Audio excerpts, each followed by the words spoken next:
yang saat dikerjakan bukan sekedar hanya meningkatkan iman, tapi pertama akan memberikan jaminan dari Allah langsung bahwa hidup orang ini selama di dunia akan dijamin kemudahan oleh Allah Subhanahu wa taala. Di alam kubur akan dipelihara jasadnya utuh sampai menghadap kepada Allah. Dan di hari kiamat ketika dihisab, langsung diberikan mahkota sebagai penghargaan dalam kepalanya, diberikan gelang-gelang emas di tangannya, dipakaikan jubah di badannya. Dan yang paling dahsyat, saat masuk surga, dia diperkenankan menggandeng bapak ibu yang telah melahirkannya, bapak yang telah bekerja keras untuknya, istri yang mendampingi selama hidupnya, dan anak keturunan yang telah hadir dari kehidupan rumah tangganya. Semuanya akan dipimpin orang ini masuk ke dalam surga. Bukan surga biasa, tapi surga yang paling tinggi dan disambut oleh semua malaikat di depan pintu surga. Amalan ini adalah amalan mencintai Al-Quran. Amalan mencintai Al-Quran. Jadi ketika kita mendekat dengan Al-Quran, langsung disebutkan oleh Nabi SAW dalam hadis riwayat Al-Bukhari dari Abu Abdurrahman As-Sulami, dari Utsman bin Affan radhiyallahu taala anhu, termasuk Ali bin Abi Thalib karamahullahu wajha, anin Nabi sallallahu alaihi wasallam qala, perhatikan kalimatnya, khairukum man ta'allama al-Qur'ana wa 'allama. Jika ada amalan-amalan bisa dikerjakan selama hidup, maka yang terbaik yang bisa membuat Anda lebih baik dalam hidup adalah amalan belajar tentang Al-Quran. Satu, ada amalan mencintai Al-Quran dengan memperbanyak bacaan Al-Quran. Disebut dengan qiraah. Satu, amalannya qiraat Al-Quran. Qiraah. Dari sekarang ayo, buat amalan ini, susun. Alhamdulillah kemarin-kemarin ada gerakan one day one juz. Sehari 1 juz baca. Naikkan sehari 2 juz, sehari 3 juz, sehari 4 juz. Cintai Qurannya. Karena itu Nabi sering memotivasi kita. Bahkan kata Nabi, buka hadis riwayat At-Tirmidzi, nomor hadis 2010. Orang yang terbiasa membaca Al-Quran, maka 1 huruf dari Al-Quran itu akan diberikan 10 balasannya. Man qara'a harfan min kitabillahi falahu asyru hasanat walam aqul alif lam mim harfun walakin alifun harfun lamun harfun mimun harfun walikulli harfin asyru hasanat. Siapa yang biasa baca 1 huruf dari Al-Quran, walaupun cuma 1 huruf, akan dibalas oleh Allah 10 kebaikan. Saya tidak katakan alif lam mim 1 huruf, tapi alifnya sehuruf, lamnya 1 huruf, mimnya 1 huruf. Setiap hurufnya 10 kebaikan. Anda sholat subuh 2 rakaat, selesai sholat diberikan 10. Dalilnya Quran surah ke-6 ayat ke-160. Man jaa'a bil hasanati falahu asyru amsalihha. Selesai sholat dikasih 10. Tapi Quran 1 huruf diberikan 10. Baru 1 huruf. Nun 10. Sudah dulu Taha 20. Alif lam mim 30. Jangan menghitung 1, 2, 3, 4, 5, 6, 10. Bukan begitu caranya, Joni. Di hadis Muslim, masuk masjid saja baru masuk sudah dapat 25. Kata Nabi cara ngitungnya 1 ke 2 500 tahun, 2 ke 3 500 tahun, 3 ke 4 500 tahun. Jadi kalau ada sehari nggak baca Quran, kehilangan berapa ribu tahun Anda pahala di sisi Allah Subhanahu wa taala. Quran. Jadi kalau Anda merasa banyak maksiat, harus pintar, cari amalan-amalan paket hemat, dikerjakan pahala berlimpah. Baca Quran paling bagus. Dosa 100, bacakan Bismillahirrahmanirrahim 19 huruf, 190, nutup tuh. Tapi kalau 100 baru dosa masa, telinga belum, lisan belum, tangan belum, kaki belum, maka cari surat-surat yang kita baca dari awal sampai akhirnya. Kalau ingin 30 juz, bikin caranya, saya mudahkan dengan izin Allah Subhanahu wa taala. Perhatikan, kalau langsung dibaca 1 juz rasanya lama. 1 juz bagi 5 waktu sholat. Subuh, zuhur, asar, maghrib, isya. Bagi 5. Al-Fatihah nggak usah dihitung. Contoh juz pertama. Al-Baqarah 1 sampai 141. 141 bagi 5 berapa? Cepat. 28. 28, subuh 28 ayat, zuhur 28, asar 28, maghrib isya 28. Ustaz banyak lama, saya harus berangkat kantor. Pendekin lagi, bagi dua, sebelum subuh 14, setelah subuh 14. Sebelum zuhur 14, setelah subuh, setelah zuhur 14. Terus 14, 14, 14, 14, 14, 14. 14 ayat itu berapa menit sih? Paling lama 5 menit. Apa nggak punya waktu 5 menit untuk menggugurkan dosa Anda? Apa nggak punya waktu 5 menit untuk akhirat Anda? Bahkan Anda di sekarang, Masya Allah, di mobil bisa tilawah Quran, di jalan bisa baca Quran, cuma 5 menit. Jika Anda bisa investasi 5 menit dengan sesuai rumus ini, sehari selesai 1 juz, 30 hari sebulan selesai 30 juz. Ustadz belum sampai, cari wirid-wirid kata Al-Imam An-Nawawi.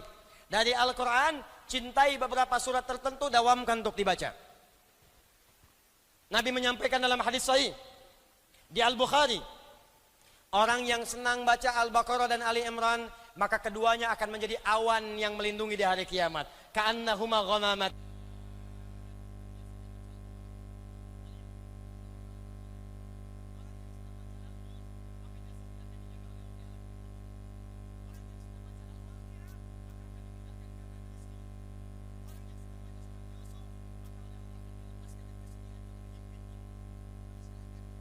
Semua surah dalam Al-Quran punya keutamaan. Maka silahkan Al-Baqarahan, Ali Imranan, An-Nisaan, Yasinan, Al-Kahfian, ya. Jangan cuma Qul Huwallahan, Qul Al-Falakan, An-Nasan. Cari ayat-ayat, cari surat-surat yang kita bisa jadikan wirid. Buka kitabnya Imam An-Nawawi. Sebelum menulis Al-Arba'in 42 hadis, Riyadus Shalihin 1896 hadis. Sebelum menulis kitab Syarah Sahih Muslim 9 jilid, beliau menulis At-Tibyan fi Adab Hamalatil Quran. At-Tibyan fi Adab Hamalatil Quran. Klik di Google At-Tibyan Al-Imam An-Nawawi, keluar muncul. Cari terjemahannya. Kalau punya kitabnya cari terbitan Darun Nafais, halaman 52, paling kanan di pertengahan. Beliau menyampaikan ada kebiasaan salafus salih. Di sejak zaman dahulu, mereka kalau sedang akan tidur atau dalam kebiasaan hariannya punya wirid bacaan-bacaan Al-Quran. Nabi mencontohkan wirid sebelum tidur. Baca Al-Ikhlas, Al-Falaq, An-Nas, ayat kursi. Bacakan ayat kursi supaya mencegah setan mengganggu dalam tidur kita. Tapi setannya kuat Ustaz, tidak cukup dilempar dengan ayatnya, lempar dengan kursinya sekalian.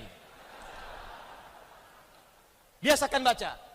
Ternyata ada di antara orang salaf membiasakan baca Al-Baqarah karena ingin dinaungi di hari kiamat. Baca Al-Baqarah sebelum tidur, baca.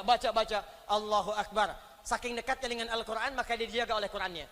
Ternyata sekali waktu dia tertidur, belum sempat baca Al-Baqarah saking lelahnya. Tiba-tiba dia bangun pertengahan malam. Bangun. Temannya kaget terkena bagian tangannya, dia bangun juga. Dia bertanya, "Madza bika? Kenapa kamu?" Kata orang ini, "Wallahi ra'aitu fil manam laqad natahaddil Baqarah." Saya tadi ketiduran. Dalam tidur saya mimpi diseruduk Al-Baqarah. Di saking seringnya baca Al-Baqarah, ayat itu, surat itu menjadi dekat dengan dia. Kamu belum baca saya. Bahkan sebelum datang hari kiamat untuk menaungi dia dari sengatan matahari yang sangat terik, di alam dunia pun dijaga dengan surat yang biasa dia baca. Jadi biasakan. Pasang target. Ustadz saya belum lancar. Berita baik dari Nabi At-Tirmidzi, nomor hadis 2020. Perhatikan kalimatnya. Walladzi yatata'ta wa huwa syaqqun 'alaihi falahu ajran. Orang yang baru belajar baca Quran, terbata-bata bacanya, orang baca alif lam mim, dia baca alif lam mim, falahu ajran, dia mendapatkan pahala 2 kali orang yang lancar. Oh kalau gitu saya terbata-bata aja Ustaz ya. Maksudnya 1 pahala ikhtiarnya, yang kedua pahala bacanya. Sedangkan orang yang lancar dapat pahala plus ma'asyafratil kiramil bararah, akan diiringi hidupnya oleh malaikat yang menjaga dia.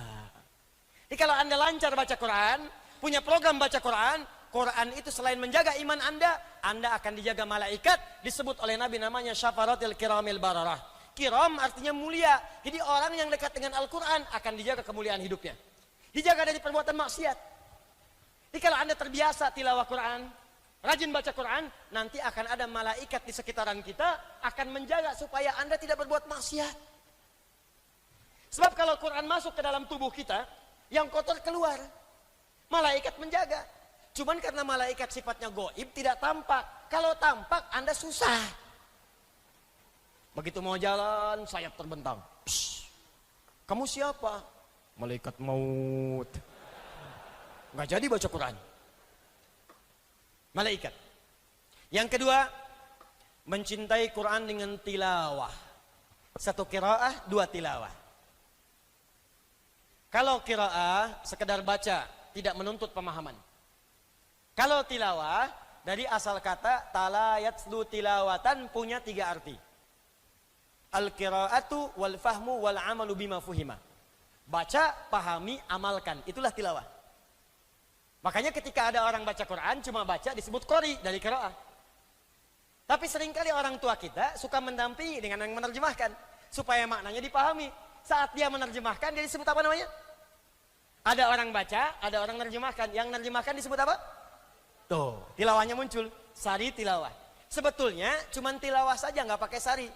Cuman mungkin di Indonesia yang pertama kali tilawah namanya Busari. Makanya disebut sari tilawah. Ya. Tilawah saja, tilawah. Tapi tidak salah kalau ingin disebut sari tilawah. Tilawah itu intinya menggali makna-makna Al-Quran untuk diamalkan dalam kehidupan. Nah, sekarang silakan, gak usah sulit-sulit. Yang kita butuhkan apa yang Anda kerjakan itu apa? Contoh, maaf ya maaf, Anda sudah jadi ayah berapa tahun? Ibu di bawah sudah jadi ibu berapa tahun? Kenapa Anda tidak mengeluarkan ayat-ayat tentang ayah dan ibu? Pelajari, praktekkan, amalkan. Maka disitulah muncul samara, sakinah, mawadah, rahmah. Kapan samara itu muncul? Kalau Anda dekat dengan Allah. Karena itu keluarkan bimbingan dari Allah dalam Al-Quran. Dibawa ke rumah tangga. Anda pekerjaannya apa? Bisnis Ustadz, keluarkan ayat-ayat tijarah dalam Al-Quran. Bimbingan bisnis dalam Al-Quran. Anda kerja di mana? Di birokrasi Ustadz, diplomasi Ustadz. Keluarkan ayat-ayat pemerintahan. Keluarkan, praktekkan dalam pekerjaan Anda. Anda kerjanya apa? Saya masih kuliah Ustadz, keluarkan ayat-ayat ilmu dalam Al-Quran, praktekan. Itu yang disebut dengan tilawah. Tafsirnya disebut tafsir maudhu'i, tafsir tematik. Mempelajari Al-Quran untuk mengamalkannya. Itu yang banyak dipelajari oleh sahabat-sahabat Nabi SAW.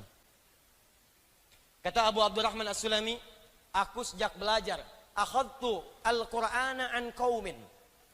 Aku belajar Quran dari sekelompok orang. Yang dimaksud sekelompok orang ini sahabat. Yang aku perhatikan mereka, kata Abu Abdurrahman As-Sulami, setiap mereka belajar 5-10 ayat, paling banyak 10 ayat, maka mereka tidak akan melanjutkan pada ayat setelahnya sebelum mengamalkannya. Baca, amalkan, baca, amalkan, baca, amalkan. Bahkan Amr bin As mengatakan, aku khawatir saat ini banyak orang yang belajar Al-Quran, sedikit hafalan tapi banyak mengamalkan. Tapi aku khawatir nanti di masa depan ada orang hafal Al-Quran semudah meminum air, kasyurbil ma', tapi sedikit dalam mengamalkannya. Dikata Amr bin As, aku khawatir nanti ada masa berlomba-lomba menghafal Quran, hafal, hafal, hafal, hafal, hafal, baca banyak, hatam, tapi ngamalkannya sedikit.